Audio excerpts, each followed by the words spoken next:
গাজার বিভিন্ন স্থানে ফিলিস্তিনি যোদ্ধা ও ইসরায়েলি বাহিনীর মধ্যে ব্যাপক সংঘর্ষ চলছে। সুজাইয়া পাড়ার কাছে ইসলামী প্রতিরোধ আন্দোলনের সশস্ত্র শাখা আল কাসাম ব্রিগেডের মর্টার শেলের আক্রমণে অনেক ইসরায়েলি সেনা হতাহত হয়েছে। রাফা শহরে ইসরায়েলি সৈন্য দলের উপর বোমা হামলাও করে এই সশস্ত্র বাহিনী।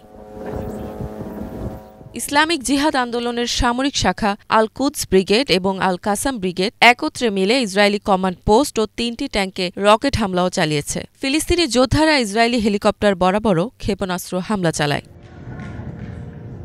অন্যদিকে বৃহস্পতিবার গাজা উপত্যকার অনেক স্থানে ব্যাপক গোলাবর্ষণ ও বিমান হামলা চালিয়েছে ইসরায়েলি বাহিনী। এতে অনেক ফিলিস্তিনি হতাহত হয়েছেন। ফিলিস্তিনের স্বাস্থ্য মন্ত্রণালয় জানিয়েছে, উদ্ধারকর্মীরা ধ্বংসস্তূপের নিচে আটকা পড়াদের কাছে পৌঁছতে পারছে না। উত্তর গাজার সুজাইয়া, আল দারাজ, আল তুফা শহর, মধ্য গাজার নুসেইরাত বাস্তু শিবির, দক্ষিণ গাজার খান ইউনিস এবং রাফা শহরে ব্যাপক ধ্বংসযজ্ঞ চালিয়েছে ইসরায়েলি বাহিনী।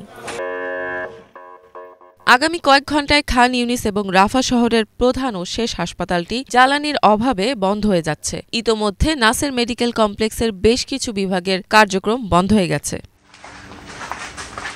গত ২৪ ঘণ্টায় গাজা ইসরায়েলি হামলায় ৫৮ ফিলিস্তিনি প্রাণ হারিয়েছেন। আহত হয়েছেন ১৭৯ জন। ফিলিস্তিন ইসরায়েল সংঘাত শুরু হওয়ার পর থেকে মোট নিহতের সংখ্যা ৩৮,০১১ জনে পৌঁছেছে। আহত হয়েছেন ৮৭,৪৪৫ জন। ইফাত জাহান, বাংলাভিশন।